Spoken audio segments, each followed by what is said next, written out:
Kanak-kanak ini sepatutnya dijaga, dilindungi dan disayangi. Hai, Assalamualaikum, semua sihat? Ni kan best ni, memang best ni. Sesuai ni, apa yang tengah berlaku sekarang ni memang sangat sesuai ni dengan teriakan dan ucapan oleh kakak ni. Saya tak kenal sebenarnya kakak ni, tapi saya selalu je tengok. Saya tak kenal. Memang saya tak kenal, sebabnya tak tahulah. Tapi memang saya tidak kenal. Saya minta maaf, saya tidak kenal. Dia macam ni ya kakak. Kakak dia macam ni. Kita ni segala apa pun kan, kita ni bukan kena tahu bercakap sahaja kakak. Kita kena tahu keadaan itu berlaku. Macam manakah sesuatu itu berlaku? Punca dia di mana? Yang terjadi kepada kanak-kanak tu punca dia macam mana? Yang ada kanak-kanak tu, dari mana kanak-kanak tu datang? Kanak-kanak tu datang dari mana kanak-kanak? Kanak-kanak tu dia datang daripada ni dua orang. Satu orang lelaki, satu orang perempuan. Dia dia berjumpa. Lepas tu dia gurau-gurau lah, gurau senda ke, tak tahulah macam mana kan. Sama ada perkahwinan ataupun yang terjadi secara salah lah. Kita cakap sebab kita tak nak hukum orang kan. Okey, jadi kat situlah bermulanya kejahatan, ketidakadilan kepada kanak-kanak ini. Jadi hari ini ketidakadilan ini bukan sahaja terjadi pada kanak-kanak yang tidak mempunyai ibu bapa lah contohnya. Yang bercerai ramai, yang jenis bapa macam gitulah. Memang ada banyak. Lepas tu yang ibu pula yang macam gitu banyak juga. Bukan kata bapa je, ibu pun ada juga. Yang tak berapa nak cukup inci ni. Memanglah kalau orang perempuan dia buat juga perkara yang macam gitu, maknanya dia tak berapa nak cukup inci dia. Bapa pun sama juga, kalau dia tidak pedulikan anak dia sampai dia tak boleh nak salahkan satu pihak, dia kena salahkan semua pihak yang berkaitan. Kalau kata dengan negara Malaysia, dengan menteri-menteri juga dikaitkan kesalahan itu. Kenapa? Dia berpunca daripada tak ketat, dia longgar, dia tak peduli memberi kelonggaran yang tidak sepatutnya lah di mana-mana bahagian. Contohnya kakak, Menteri Agama dia mula kakak. Dia perhubungan manusia ni dia dimulakan dengan agama kakak. Semua kan ada agama masing-masing. Jadi dia dimulakan dengan agama kakak. Agama dulu dimula. Jadi kalau longgar dekat agama tu, peraturan tu yang telah Allah tu, kalau Islam Allah tetapkan itu, kalau dia longgar kat situ, macam-macamlah kejahatan terjadi kakak. Memang yang menjadi mangsa itu kanak-kanak. Bukan kanak-kanak je kakak. Bukan kanak-kanak je. Ibu, perempuan pun menjadi mangsa. Termasuk juga lelaki ada juga yang menjadi mangsa. Jangan silap. Jangan silap sebab kita ni manusia. Kakak, jangan duk cakap kekejaman itu masyarakat hari ini begitu begini kakak.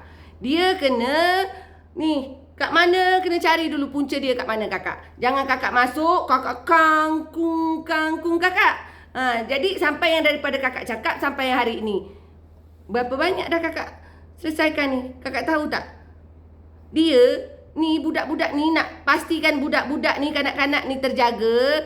Mana ibu dia? Ibu dia terjaga tak? Ibu dia diadili tak? Ibu dia ni okey ke tak okey? Sihat ke tak sihat? Jadi hubungan kekeluargaan tu macam mana kakak?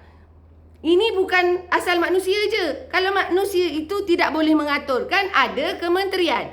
Ada orang yang bertanggungjawab mengatur, menguatkuasakan, memberi panduan, mengawal keadaan itu. Dia bukan duduk kat tengah jalan je kakak. Ini budak ni. Bukan kakak. Kena ingat dulu. Jadi dunia hari ini, saya tidak nampak mana menteri yang terbabit ni. Menteri wanita, kanak-kanak, pembangunan, tak tahu apa yang dibangunkan. Bangunan apa ni, kanak-kanak ke wanita, semua terbiar. Lepas tu, sekalilah saya nak tegur kan, dah bercakap pasal kanak-kanak. Ni Menteri Agama daripada dulu sampai hari ni. Ni, cuba ni kaji balik undang-undang yang dibuat ni. Kat mana longgarnya ni? Tuhan cakap apa? Letak kat mana perempuan ni? Mana ni Menteri Agama? Cuba kaji balik ni. Apa yang Allah suruh, apa yang Allah larang. Dia bukan kena sibuk begitu nak berlebut aja dari semua sudut. Kalau berlebut dari semua sudut, ini kalau perempuan dah menuntut begini, nak bercerita pasal anak terbiar. Nak bercerita gini, nak bercerita pasal anak terbiar. Anak tu terbiar, mak dia terjaga ke tak? Mak dia ni, mak dia pun ada emosi, mak dia pun orang, kena fikir juga. Jangan tahu nak pumpang sesuatu benda yang terjadi, dia mesti ada punca dia. Punca dia kat mana? Kena cari dulu. Jangan tahu nampak aja begini. Oh, masyarakat hari ini. Masyarakat hari ini. Begitu, begini, begitu, begini. Cari dulu. Dah tahu kanak-kanak ni menjadi bangsa, menjadi pembela. Mulalah dari tempat yang sepatutnya. Jangan saja cukup dengan menjerit. Ini nak kata masyarakat. Hei kakak, masyarakat ni dah pergi dah ke saluran yang betul ni kakak. Dah ikut ke sini, dah ikut ke sini, dah ikut ke sini. Tapi tak ada guna pun. Satu pun tak berguna kakak. Kakak ni cerita je mau lebih. Orang ke sana ke sini minta. Kalau kat sana kat sana. Dia tak kira dekat mana kalau bunyi manusia ni dia ada undang-undang. Tapi tak ada. Semuanya tak boleh.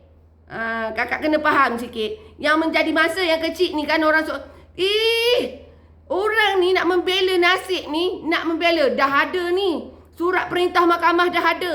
Tak boleh pakai apa. Anak lepas je pergi. Ke mana? Dilarikan sampai ke luar negara. Ada konsulat. Mana ni konsulat ni? Menteri luar mana? Ada peduli? Lah cerita je lebih. Yang orang ni dah dapat tahun dah menjerit-jerit. Tak ada pun pembelaan. Nak cari pembelaan kat mana lagi? Ke sana tak kena. Ke sini tak kena. Nak surat mahkamah dah dapat. Nak itu. Apa yang dapat? Tak kira ke orang ni dah merugikan duit, dah itu, dah ini, susah lagi menyusahkan. Padahal hak keluarga. Sepatutnya perkara keluarga lah yang patut diambil berat, perketatkan dekat situ supaya tidak menjadi satu masyarakat yang huru-hara. Sebab ia bermula daripada keluarga, bermula daripada rumah. Kalau rumah kita dibiarkan orang menceroboh, apa jadi? Kalau kat situ agama Islam tidak boleh mengetatkan undang-undang untuk menghormati sesama kita, nak bawa ke mana? Bukan agama Islam je kakak. Agama lain pun kalau hal keluarga ni, tak boleh nak buat main lah kakak. Kakak duduk dulu. Kakak duduk dalam parlimen kan? Kakak bercerat tu. Kakak bincang, kakak cakap biar ada akal je masing-masing. Jangan nak cakap budak ni. Kita orang ni dah pergi dah ikut saluran yang betul ni. Satu pun tak ada yang membela budak-budak ni. Nasib budak-budak yang kita orang duduk perjuangkan ni, tak ada satu pun datang. Kalau kita suruh ke sini, ke sana. Kita ke sini, ke sana. Cerita aja apa. Jangan cerita lain kali.